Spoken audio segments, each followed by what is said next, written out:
back, everybody, to the season of encounters. That's right.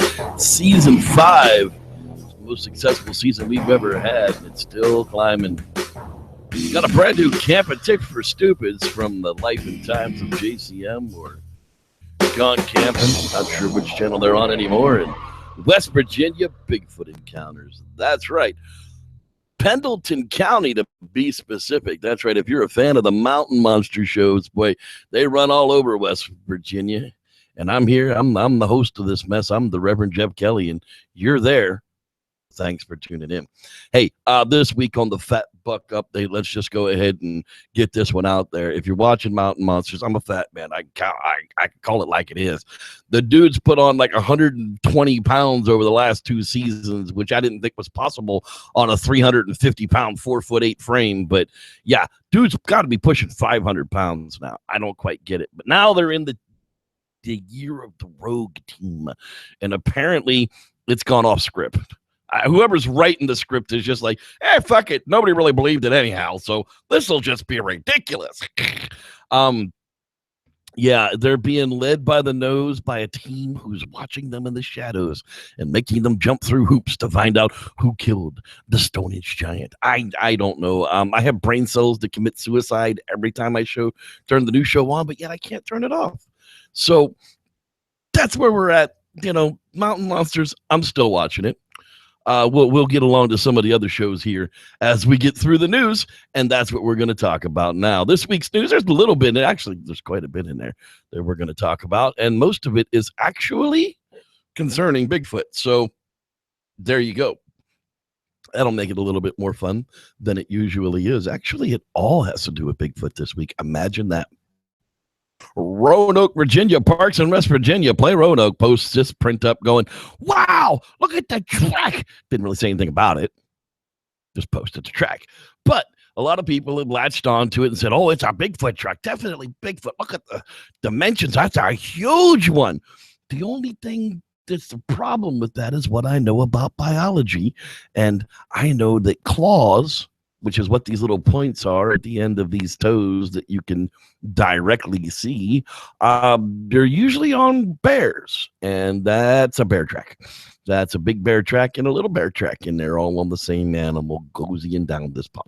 I'm sure that there were other prints where they were just bears, but this hiker likes to think they're Bigfoot. So, hey, moving right along. Sorry, Roanoke, but there are Bigfoot out there, so keep looking. You never know when you're going to run into one. Okay, ghost hunters are getting into it now. That's right. Bigfoot, foot length to height ratio explained, was just posted up today. Don Monroe and his co-researchers, one of the trackways in Idaho. How do you know which one's the hooker? She's the one wearing the sash that says Idaho. My grandfather told me that joke like 40 years ago, and it made me laugh then too. It took presentation of an extraordinary 24-inch cast for me to decide to tackle the foot to height ratio of a Bigfoot. I mean, with the body proportions of a Bigfoot, we can't certify that the origins of the family tree. So yeah, this guy does a whole lot of postulation out there, but I'm not even too sure that that's one track. Might very well be 2 if it's a track at all. I can't really tell very much, but A for effort. Keep getting the hypotheses out there and see them through to conclusion. Either they turn into theories and you have something, or you just wash out and try something else. So never give up. Keep going at it. That's the way I see it from here. Okay, moving right along. Party at the Cryptozoology and Paranormal Museum in Littleton, North Carolina. That's right. Investigate the unusual with stories of local Bigfoot sightings as we welcome a new neighborhood resident, the museum's new life-size Bigfoot statue. Holy crap. That's one of the big ones. Those things cost a fortune. I like those. I want one of those, but in little miniature form, like a foot one. I don't know. I haven't seen any of that size. You're sure to spot the life-size Bigfoot as it's welcome home, celebrated and hosted by the Cryptozoology and Paranormal Museum, coupled with stories of local Bigfoot sightings, video footage of interviewed witnesses, and advice on conducting your own research.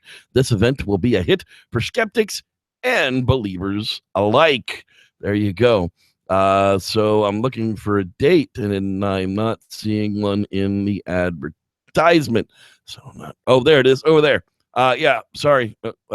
Obscura Day, May 6th, 11 a.m. to 7 p.m. It's free at the Cryptozoology and Paranormal Museum, 328 Mosby Avenue, Littleton, North Carolina, 27850. That's right. Send your complaints to I Don't Give a Crap at Walla Walla, Washington. That's Walla Walla, Washington, 85612. Sorry. Just remember that from when I was a kid. All right, moving right along. Macy, Nebraska researchers are out to prove that Bigfoot exists. That's right. This one came out just a couple of days ago. These gentlemen are sharing evidence that they have on their phone, the most difficult place to actually analyze anything ever. But hey, it's what we have handy. Perhaps what makes myths and legends so enduring is the debate that accompanies the attempts to prove or disprove them. Television documentaries do their best to solve the mysteries and often further clouding them. Believers continue to believe and skeptics continue to scoff. In and around Macy, a team of researchers have set out to solve the myths of the beginning they call Sitonga, an Omaha Indian name for what is commonly known as Bigfoot or Sasquatch. That's right. They actually have a gazillion names across the country. You might want to ask the hillbillies in your area which ones yours are called. Sorry. Brothers Barry Webster Sr. and Derek Webster co-founded the Res Squatchin Research 7 years ago, setting out to prove the creature's existence. Their discoveries and experiences in the woods on the Omaha Indian Reservation have convinced them that Sitanga is real. Dude, I kind of want to look these guys up and see what their evidence, if they actually have any evidence out there. But Indian reservations are a good location for Sasquatch to live peacefully because they'll leave them alone. All right, moving right along one more time. That one comes from the Sioux City Journal, by the way, if you want to catch that one. All right. By the way, you guys have exactly 1 week to ask me for any of these links, and I will be glad to give you a direct link to anything that I've talked about here on the show. I keep these links for exactly 1 week, and I'll be glad to pass it on to you at Facebook or in a comment. Whatever the case, just ask for the link, and I'll be glad to post it. You don't have to try and figure out where it came from. Here's an interesting thing I came across today: a cryptid crate, monthly subscription box filled with cryptozoology paranormal themed items. And I have a horn asshole in my parking lot. Sorry about that. Apparently for $39.99 plus shipping per month, you can subscribe to the cryptid crate. Ouch. Is there another option? Can I get the $4.99 option and just get stickers? I don't know about you, but $39.99 a month. I mean, we're talking nearly $500 a year. I don't even pay that to my archery association. All right, moving right along. Cliff Brackman, Walking with Bigfoot, a beginner's field guide to common birds of North America. And I love this idea. It gets people looking around. Like I said, most people, when they hike, they're kind of looking at the trail, and yeah, they're looking around a little bit. They hear a bird, but they're really not sure what it is.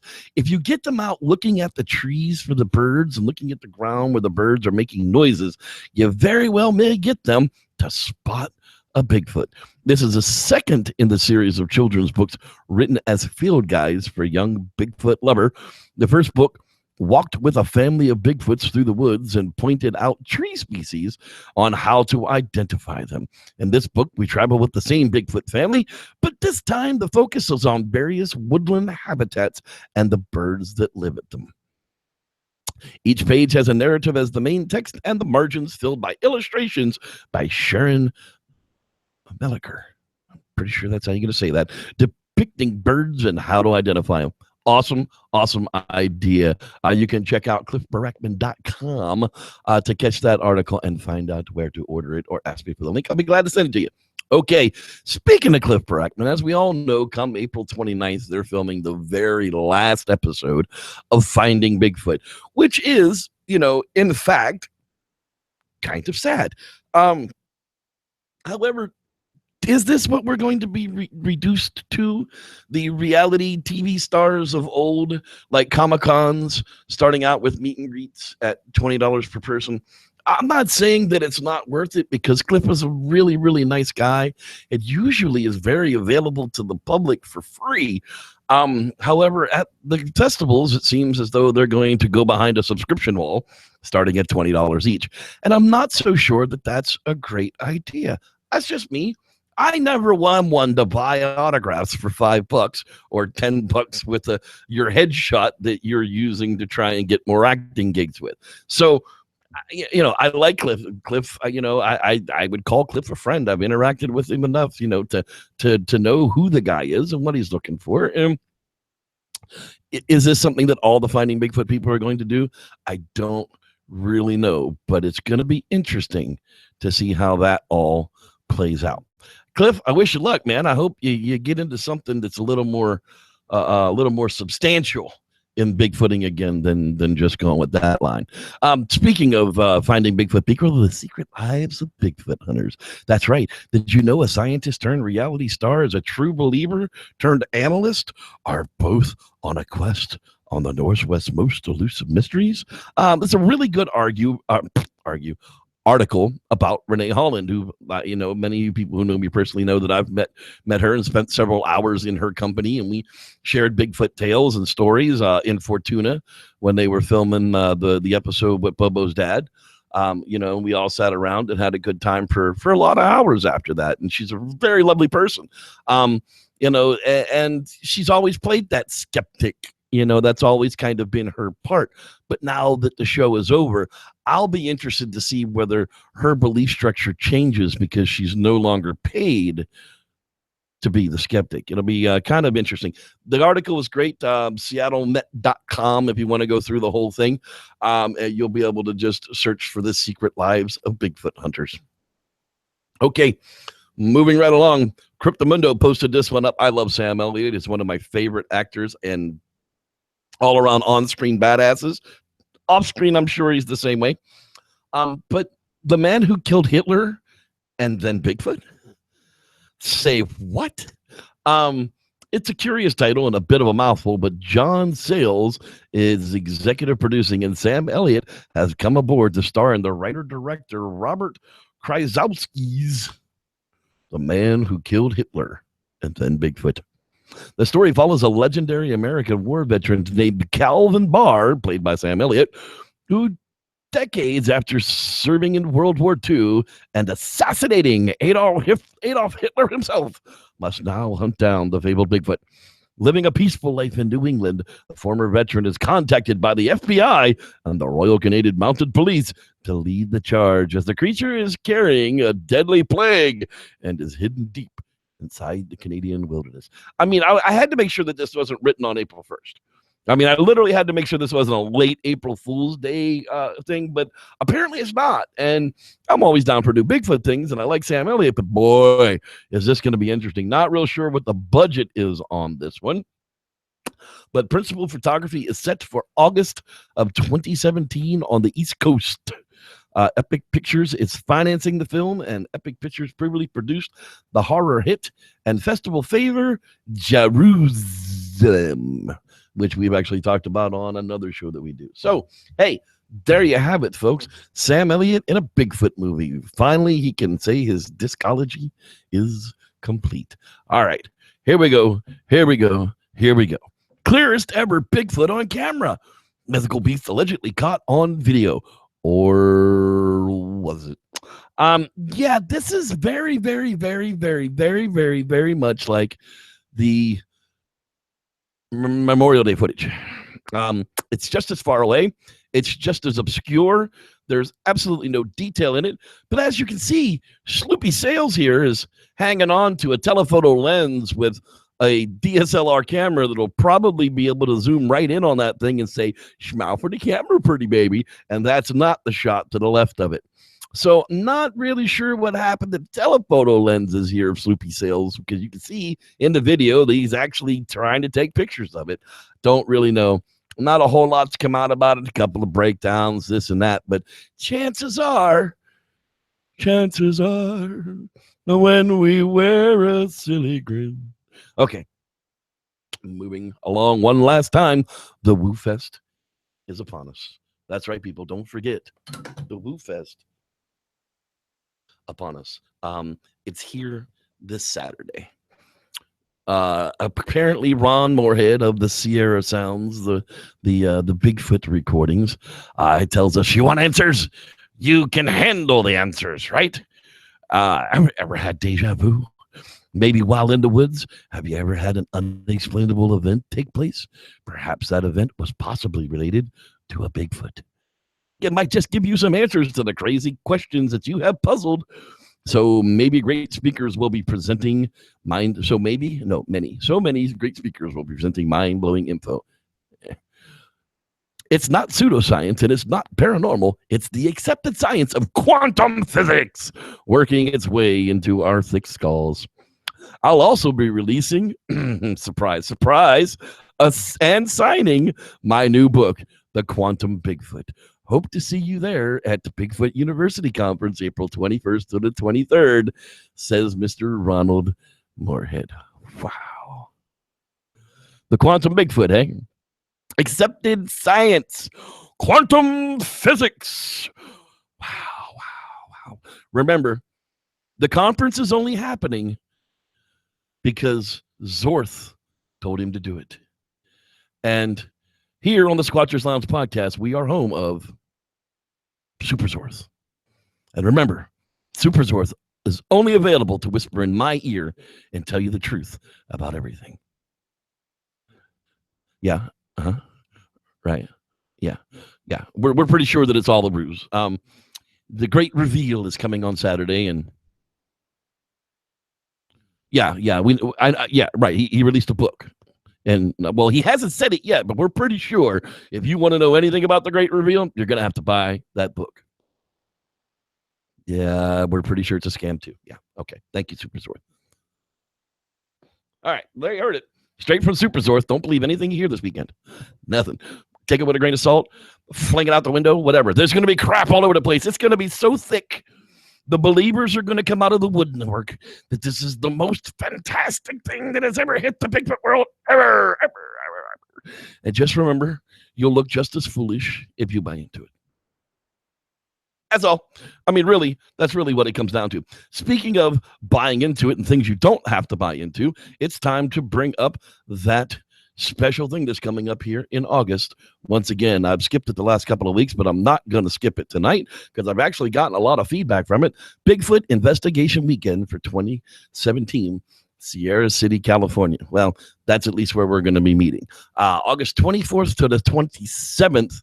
That's right. So the Thursday, we're going to be arriving in Sierra City at roughly 2 p.m., and we're going to be leaving out of Sierra City at roughly 3 p.m. So that's a very small window to be able to meet up with us. So what we're trying to do is stage people with phone service. There is no phone service where we're going, and then we'll call you when we're leaving Sacramento, and everybody can either meet us. They can either leave with us here, or they can leave from Reno, and everybody gets down at the same place at the same time. But it's going to be a fantastic trip. Spots are filling up quickly. This is not an unlimited engagement. So if you want to get on board, email me at loungepodcast@gmail.com. Reserve your slot now. Let me know how many people you're planning on coming. We might be able to carpool some of this stuff. I don't know. I mean, we can definitely work on things if we know the situation. So send us an email, get back to us, and we will hopefully see everybody August 24th to the 27th in Sierra City, California for an investigation weekend that you'll probably never be able to forget. Once seen, things a lot of times can't be unseen. So there you have it. Bigfoot Investigation Weekend is coming up very, very soon. And with that, it does actually become time for a Camping Tips for Stupids. Now, you'll just have to give me just a moment because unfortunately for me, I didn't open it pre-show, and it's going to take a moment. So I'm going to stall while I tell you this, that it's opening, and Camping Tips for Stupids will be with us in just a moment. Hey, while that's actually loading, I'm not kidding about this Woo Fest this weekend. God bless those people that really get up there and present and try to make people believe that this is the kind of thing that science needs to buy onto. But really, honestly, in the long run, it really is pseudoscience. It really is woo, and it's not ever going to get any better than that. So I don't want to destroy anybody's ideas or belief systems or anything else. Just here on this particular show, we keep it based in reality because that's really the only place that we have any experience with. And since that's stalled long enough, now let's get a listen to Camping Tips for Stupids this week.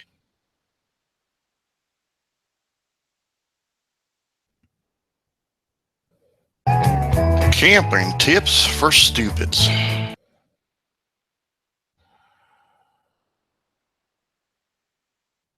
Why in the world?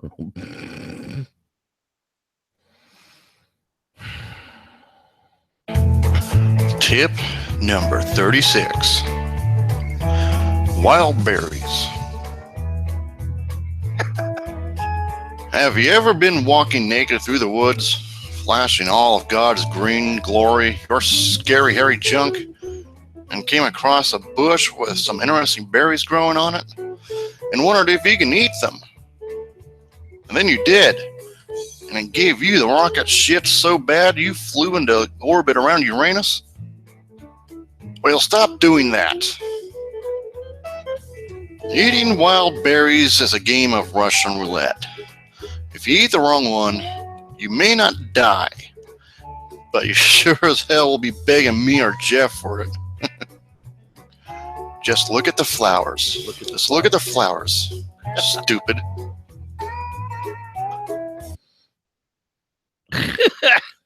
Now, in a survival situation, you may not have any options for sustenance, and a handful of berries could stave off death for another day. So here are some tricks and tips on figuring out what you can eat. 1. Look at the berries for possible signs that bugs, birds, and even small animals are nibbling on them. If they have little tiny holes, or if you see birds picking them up and eating them, then they're probably okay. 2. Check for bitterness.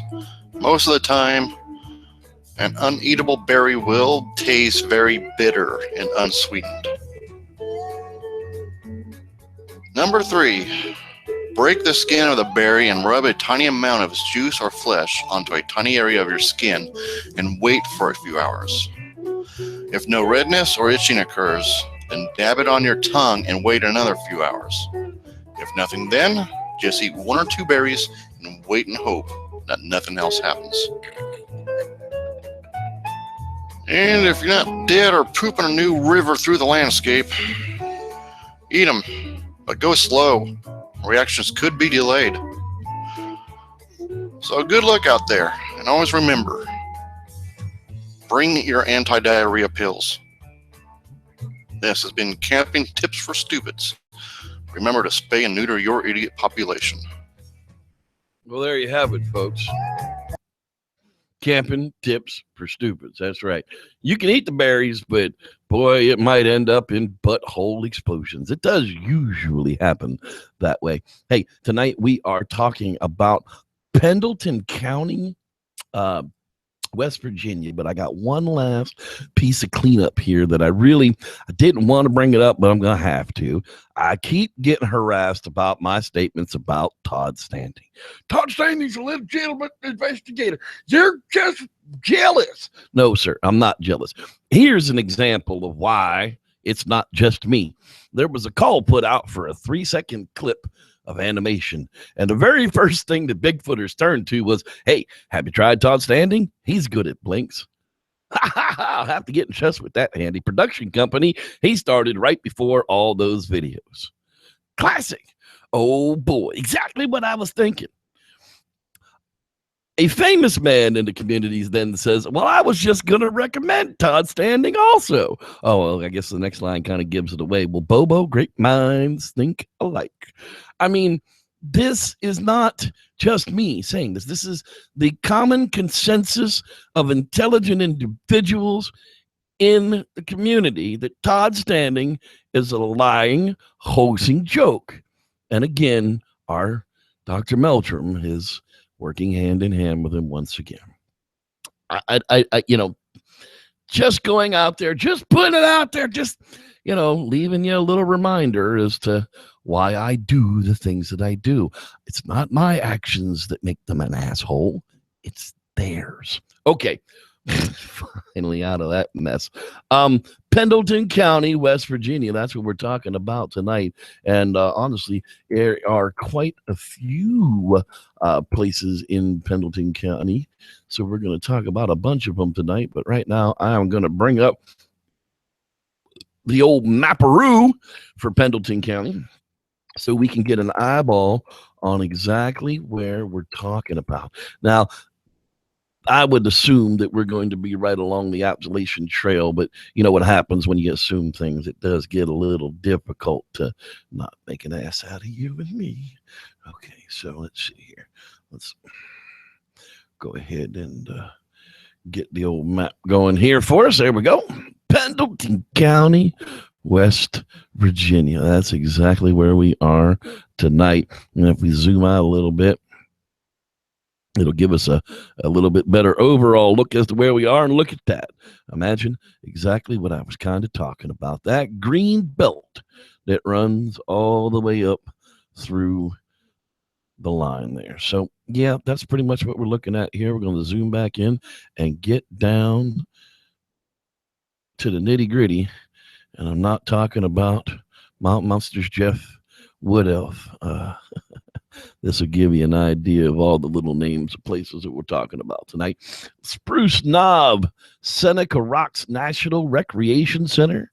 Recreation area seems to be a popular place as well. But let's go back to all the way back to January of 1998 when a witness sees a large creature crossing the road.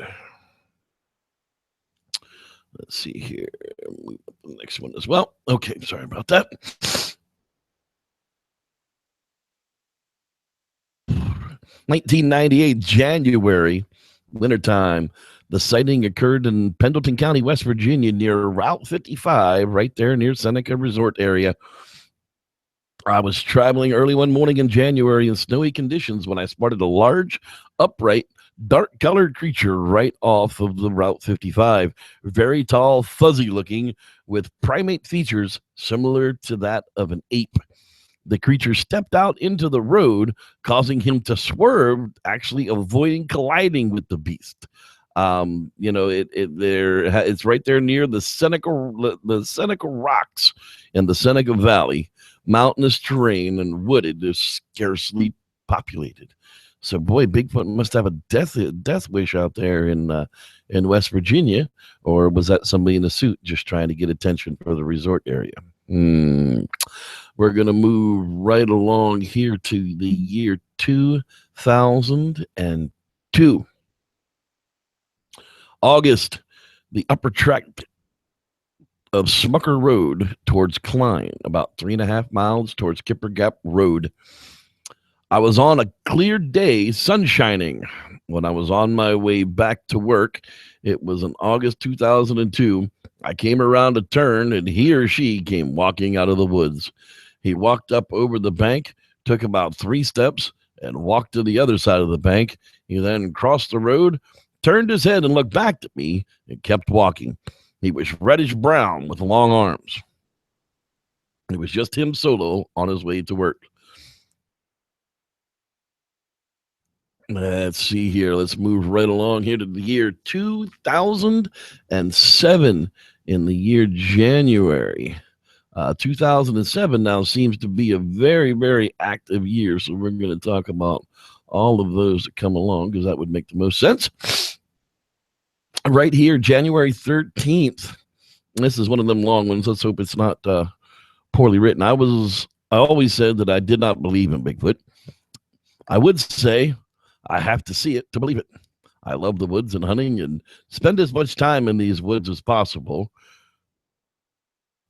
I've never seen anything until now. I still have a hard time calling it a Bigfoot. I've tried to rationalize it in every possible way in my mind. I can only come up with one conclusion. I saw a herd of Bigfoot. It took me a long time to tell anyone, or other than my parents and wife. I know I have to report the sighting, so here it goes. It was Saturday night at 11:30 p.m. on January the 13th. It was raining, at times hard. I was driving south on Route 55, coming up on Seneca Rocks, towing a U-Haul trailer driving about 45 miles per hour. I had passed the gas station on the right and the school on the left. Next on the left, there was a brick house that the government owns but never seems to use. This is just before the entrance to the park and the intersection to head to Harmon, the direction I was headed. Passing the house is where I saw it. At first, I thought it was a man in a special forces outfit, some type of sniper gear. My first thought that what's he doing out here on a night like tonight, dressed like that? It was not really running, more like swaggering lope. It had long hair, but at first looked like shredded material with clumps in it hanging off of its body. As I passed it, I quickly noticed that this covering right up over its head.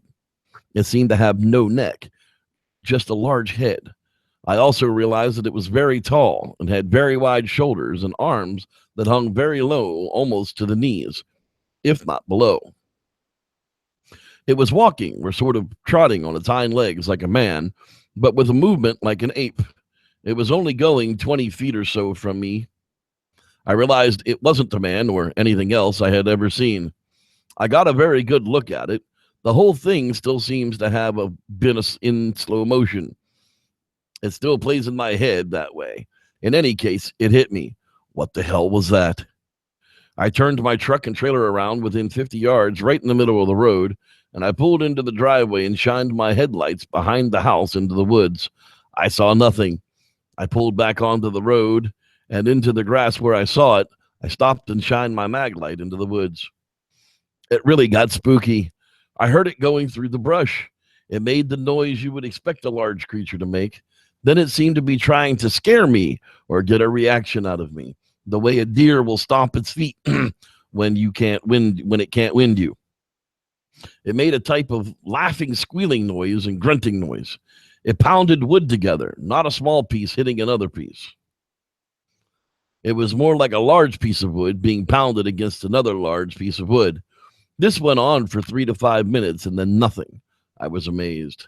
The next day I went back and combed the area.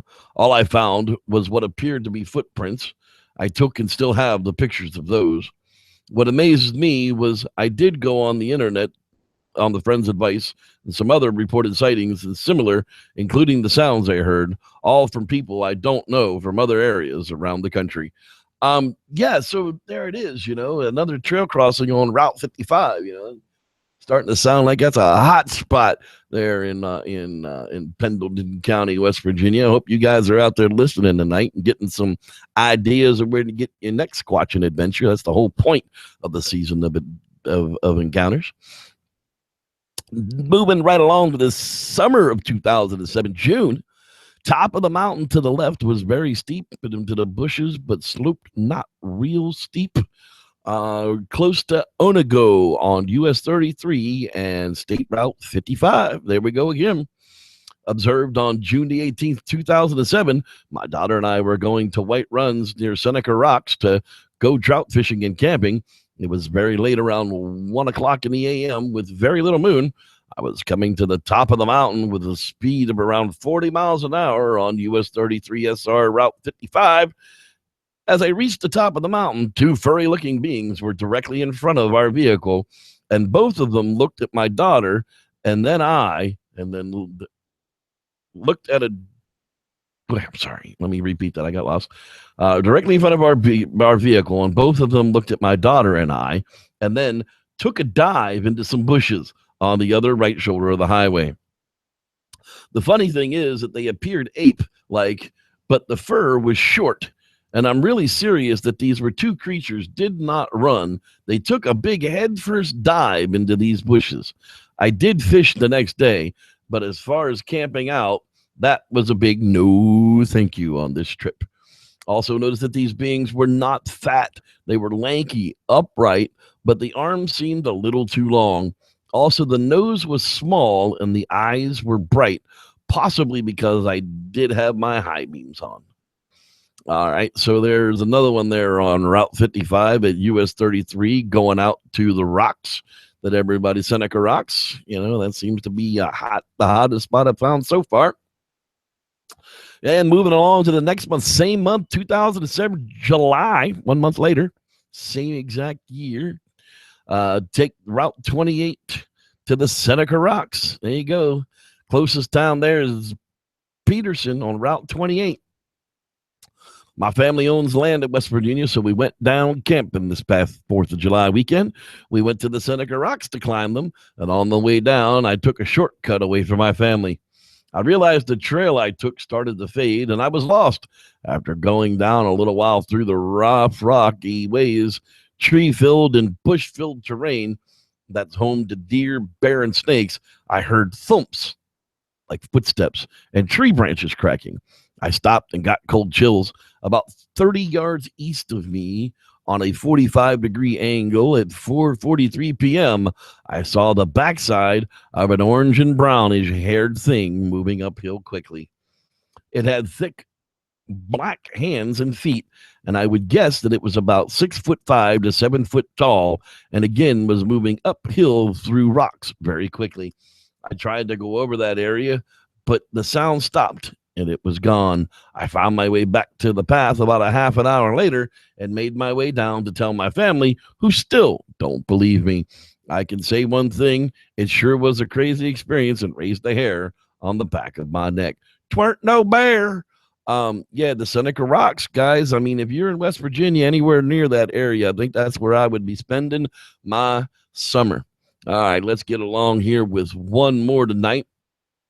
Again, wow, the very next day, July 8th, in the summer of 2007, again, Pendleton County, we were somewhere between Harmon and the Seneca Rocks, West Virginia, on US 33.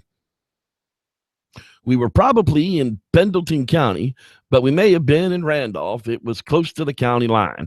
I think my boyfriend says we were about 10 miles west of the Seneca Rocks. I didn't actually see the creature, but was riding in the car with my boyfriend when it all occurred.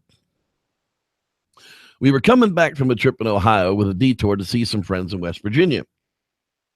Instead of taking the interstate home to Virginia, we took US 33, a very twisty mountain road heading east. I was dozing in the passenger seat when I was startled by my boyfriend yelling, "What the hell was that?" I sat straight up and noticed that whoever was in the car behind us suddenly hit the brakes and flashed up the high beams. We were only going about 30 anyways because we were rounding a curve, so he got a pretty good view of whatever it was. His description was, some guy was walking on the road in a tree crossed to him. After he told me a few more details, I yelled, "Sasquatch, that's what you saw." I immediately took some notes. This is what he had to say. He said it was a human-like figure, at least 6 feet tall and very bulky, with very long hair. The hairiest thing I've ever seen. It was a mossy grayish-green color. It was walking along the side of the road upright like a man, but slightly hunched over with knees bent and elbows sticking out. An ape-like walk, definitely not human. It had no distinguishable facial features because it was so hairy, and he says that the arms were 6 to 8 inches wide, and the legs were even wider, at least 8 inches. The creature also did not react to the sound or the light of our car or the one behind us. He said it was absolutely not a bear, deer, or a large dog. Twer't no bear. We've been through that plenty of time. So let's take a look here. That's the official Bigfoot stories for this week here. Now, 33 is running right along here, around yonder. And then there's the Seneca Rocks up yonder here. And, I'd be looking for them, people. I mean, seriously, let's kick a look here at the terrain, and we're looking at ridge lines and range shadow and sunside as we usually are. I'm just guessing, but I'm pretty much gonna say, yeah, that's exactly what it's going to look like. And we're going to look like normal Sasquatch territory, as we always do. Yeah, people, I mean, this is anywhere, anywhere within these ridge lines, you're going to have the opportunity to run into these creatures. How many of them are out there around the Seneca Rock? Sounds like there's a bunch of them, because we've heard 3 or 4 different descriptions of them, 3 of them in the same year. Going to be difficult to say exactly how many Sasquatch would live in an area like this, but we were talking about it the other night in a hangout. And somebody, I think I guesstimated the number being somewhere around 50,000 Sasquatch, on the North American continent. And the further we zoom out on this, I said that there's probably going to be a good 2,000 or 3,000 of them that live up and down the Appalachian Trail on the East Coast. And, we're still zooming out of this, but you can see that Pendleton County, West Virginia, is actually in some of the densest, deepest territory that there is within those types of situations. So sparse population, ridge lines, sun shadow, Sasquatch. I mean, that's literally what we're talking about in Pendleton County, West Virginia. So hope this helped you investigators out there tonight. It's pretty much going to wrap it up for the official part of our Sasquatch sightings tonight, but we're going to wrap it all up with a Bigfoot campfire story. I want to thank each and every one of you guys for being out there and watching live tonight, but I haven't forgot about it. We're going to say hi to you guys right now before we get to the Bigfoot campfire story. Yeah, I moved where it went. It's okay. You'll get used to it. Hey, I see that there's a Squatch Box in the room. How you doing? Hi, nice to see you. Asderland Drake, you joined us another night. Glad you could join us. Mr. Haunted is out there as well. Not exactly who you are, but Haunted is there. Sam Squanch Rivera, how you doing, buddy? Glad you joined us as well. Miss Starshine's hanging out in the room. She always does. Glad you're so there to join us. We've got Mr. Dean Cooper, our quasi-theorist, who is just too pooped from the poop to be able to put up a quasi-theory this week, but that's okay. Maybe next week. Now, batting third, playing center field, Mr. Kurt Harris. Glad you could join us, sir. Lance Windsor. That's right. Always sounds like I should put a sir before that. Sir Lance Windsor. Melody Klein. Hey, glad you could join us as well. First time I believe I've seen your name out there live in the chat. Let's see. We're going to scroll up here a bit, see who else is in there. We've got Oreo Cream Rocks. It does. I just had a milkshake yesterday with just Oreo cream. Oh, dude, try it. 5 Guys, as a matter of fact. There's a Dr. Mr. Forever 69. Wow, that's a whole lot of predecessors there. Glad you could join us. I'm actually a captain reverend and one day going to be professor, so that's going to really make things difficult on people. Mr. Rod Dupree, he's always in the place to be.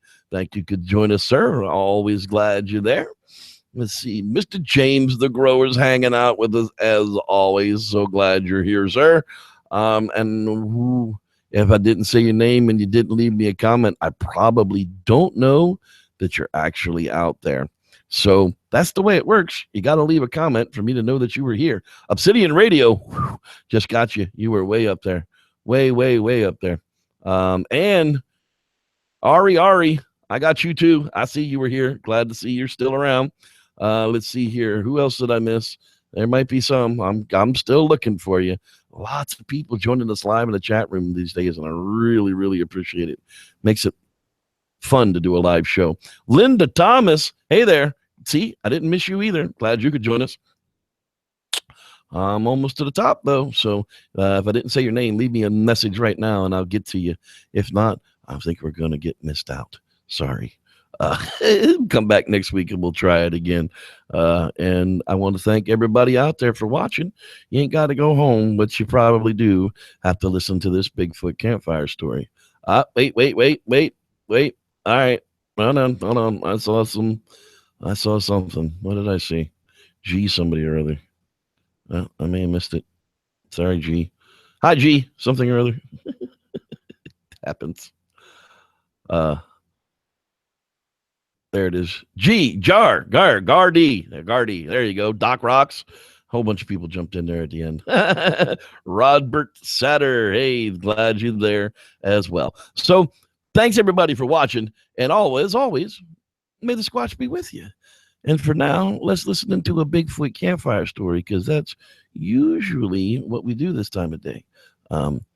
Yeah. I don't want to hit that other button because it makes bad things happen. Thanks, guys.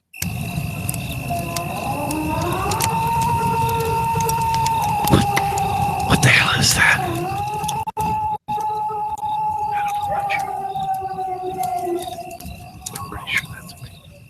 I don't know about you, but I'm pretty sure that was a Bigfoot.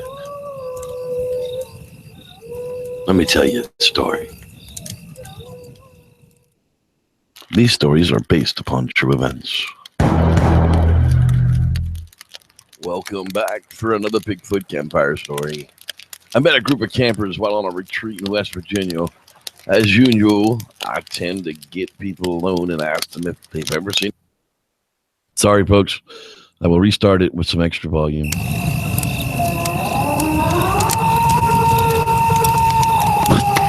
What the hell is that?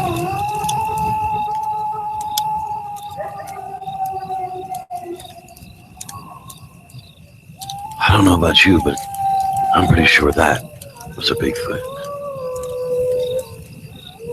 Let me tell you a story. These stories are based upon true events. Welcome back for another Bigfoot campfire story.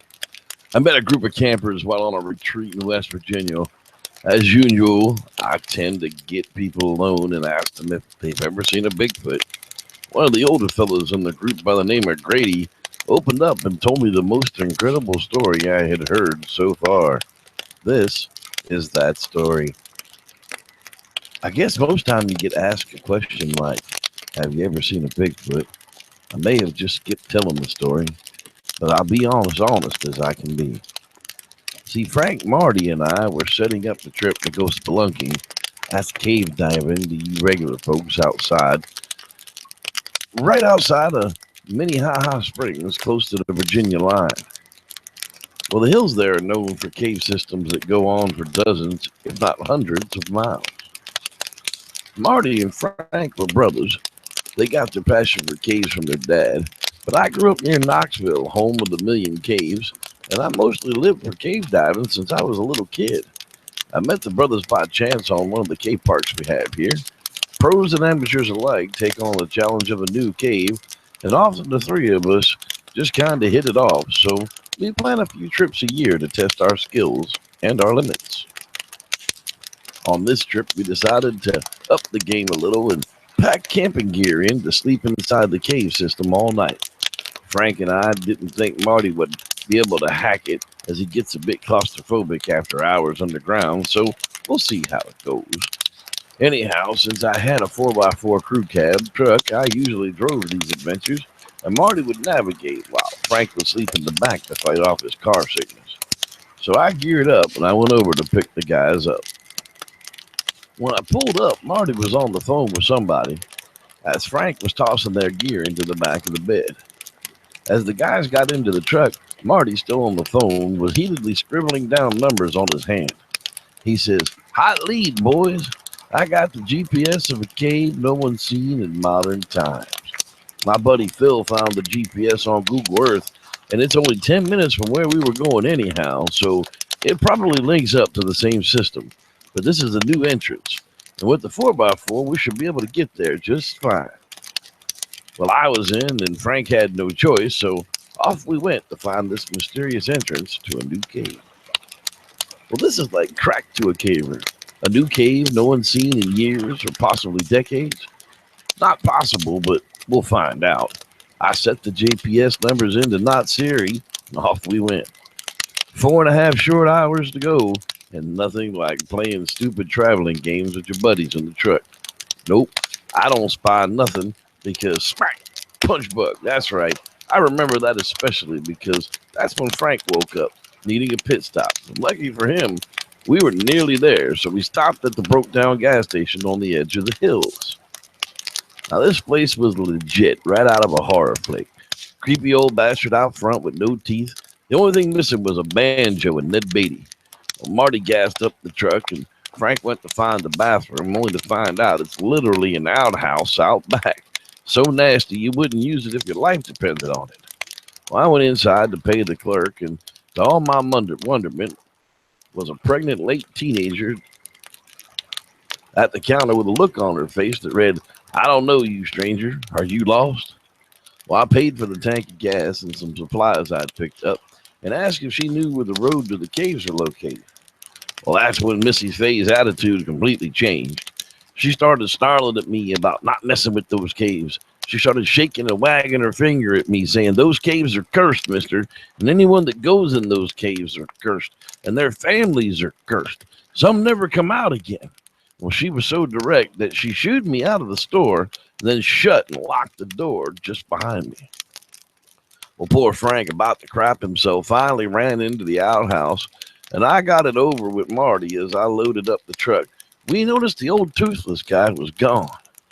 Well, we slipped out of the truck and went around the back near the outhouse, and sure enough, found that old freak in the back of the outhouse sniffing Frank's turds. Well, Marty nearly lost it and beat the man, but I held him back as Frank came rushing out to all the commotion. When Marty told him what happened, Frank rushed right past me and pushed the old man to the ground, who in turn cursed us all with the words, "You'll never be seen again." And with that, we loaded back into the truck and drove out of that old station. Well, Aunt Siri gave us pretty decent directions from there. It took us to the bottom of this road trail, probably an old logging road from the 70s, but it doesn't look like anyone had used it in a very long time. I dropped it into 4x4 and off we went to find the cave. We drove for what seemed like hours again, up and down and around this trail. A couple of places it got pretty steep, and another where the water was deep enough to put a butt puckering moment. But finally, Not Serious said we were there, just in time too, as we still had about 4 hours of daylight to get our gear straight before the descent into darkness. Well, not knowing the conditions of the entrance, we had brought nearly everything one would need to get in it. We just had to find the entrance first. We split up and searched the area and looked for what Marty had said was going to be a half moon. Well, I noticed the ridge behind us was quite a bit higher, so I took the time to hike up. And sure enough, I could see the half moon just below Frank. Well, I radioed down and guided Frank to the opening, and then I left the ridge to join the brothers right there at the entrance. Well, it was kind of a strange place. There was no signs of animal life, even though there was a spring right on the other side of the meadow, and yet it was eerie, like something or someone was watching us. Well, the initial drop-in looked easy enough, about 20-foot drop to the floor, so we geared up and anchored off the ropes and descended the first wall together. Once in the cave, we noticed a rock carving that led back to the top of the ropes were entirely overkill, but one could not have known without coming in here at least once. In fact, the rocks seemed to make a nice staircase back up to ground level, so I walked over there to check it out. It wasn't all that dark quite yet, so I noticed markings on the wall next to the rocks. At first, they appeared to be almost claw marks, like someone had been clinging to the wall and dragged into the cave deeper, but there were many, many of these strange markings. Well, as I climbed the rock stairs, I noticed some kind of writing scribbled on the wall, but it was most definitely not English. So I called the guys over to take a look. Well, none of us had seen anything like it before. It was dug into the rock with something hard and sharp, and it seems to have been there for a very long time. Well, I picked up some of the dark dirt and rubbed it into the cuts to make the script easier to read. Marty, being a smart man, had a notebook with him, and he took a rubbing of the marks to look up later. Well, finally, after returning to the surface and down a couple of times, all of our gear and torches were ready for an epic weekend underground. The idea was to explore the inside until late in the day, then set up camp underground and eat and sleep and keep on going, rather than waste as much time each day getting back out, only to waste that same time the next morning going back in. And we kept the gear to a minimum, as there's tight places to get around, so your gear pack could be no wider than your shoulders and no thicker than your body, so it wasn't going to be much comfort at all. We had been exploring for a few hours, and just as we expected, these caves were all linked. We even found a few other entrances to the system. Not really exits, as to climb out without ropes would be dangerous. But finally, we found a ground level entrance to make up for the night. Frank had spotted it at first, The dim light was dusk, barely enough to see, but sure enough, it was an easy climb out, and there was a ton of dry wood laying all about. We noticed it had a very musky smell to it, but figured something had been using it for a den at some point, but not to worry, they won't come back once we light a fire. It was the easiest thing to eat underground, so we got out the MREs and began to cook them up. Once the fire was lit, it would definitely keep the animals away while we slept. We managed a good meal, and the next thing you know, Marty breaks out the harmonica and a blunt. This night was about to get a bit nutty.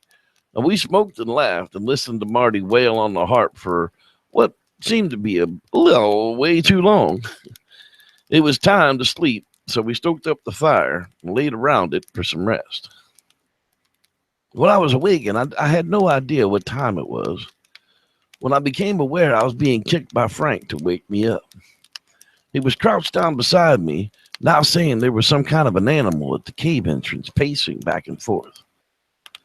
I shook Marty awake, as he was the guy with the gun, and startled awake with a scream of, "Leave me the fuck alone!" and a smack, and we heard the animal run off. Finally awake, we told Marty what was going on, and he grabbed his .44 Magnum out of his pack. We sat all low near the fire, listening to the dark. Where there had been crickets and night sounds, now there was silence. We decided to take a look around outside the cave entrance, so we got out our torches and climbed out to check it out. Well, right at the top of the entrance, where you could see down into the cave, were several sets of footprints, larger than any of ours and barefoot. Frank put his foot right in one of it, and it didn't even cover the toes. Then from a distance, something came charging at us from the brush. It was dark and hairy and very fast. Well, Marty brought up the revolver and fired off a shot, then a second, then a third, but missed. Then the animal ran off into the darkness. Well, we decided, this was enough. We went back into the cave, stoked up the fire while we gathered up the rest of our gear. We were going to head back to the truck. Well, as we went back into the cave the same way we had come this way, we started hearing movement in the cave behind us. We remembered that those other entrances seemed impossible to use, but they must not be for this thing. Then we heard a similar animal call come from behind us on the other side. Now suddenly there were two, maybe even more coming.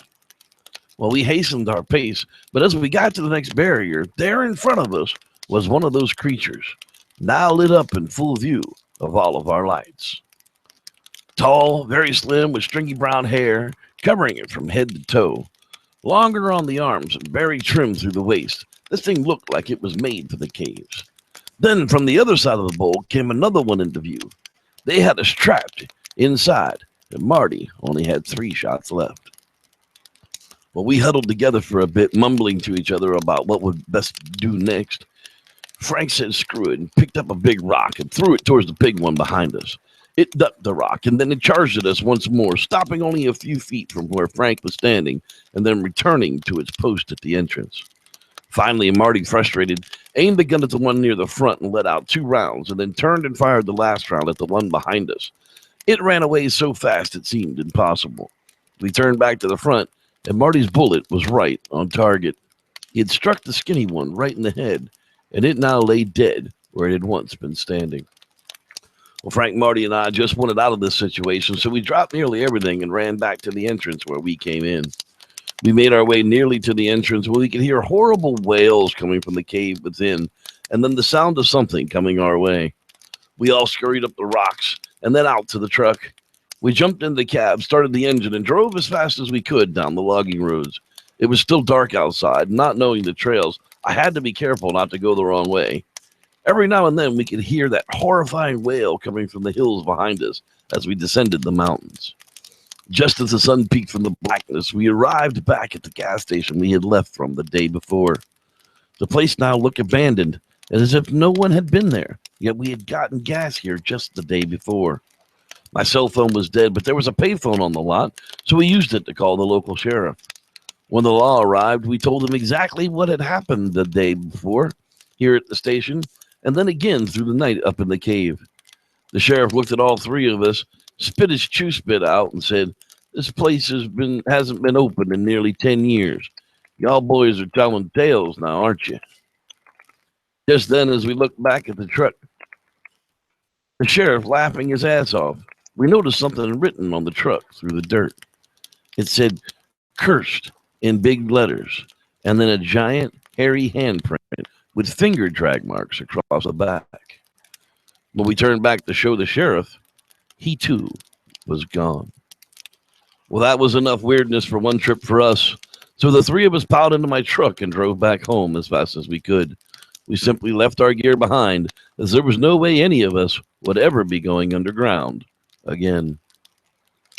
This trio of brave souls dared break the warning of the creepy old toothless man at the abandoned gas station and nearly paid the price. I'll stick with well-known locations for me. Thanks for listening. I'm Reverend Jeff, and may the Squatch be with you.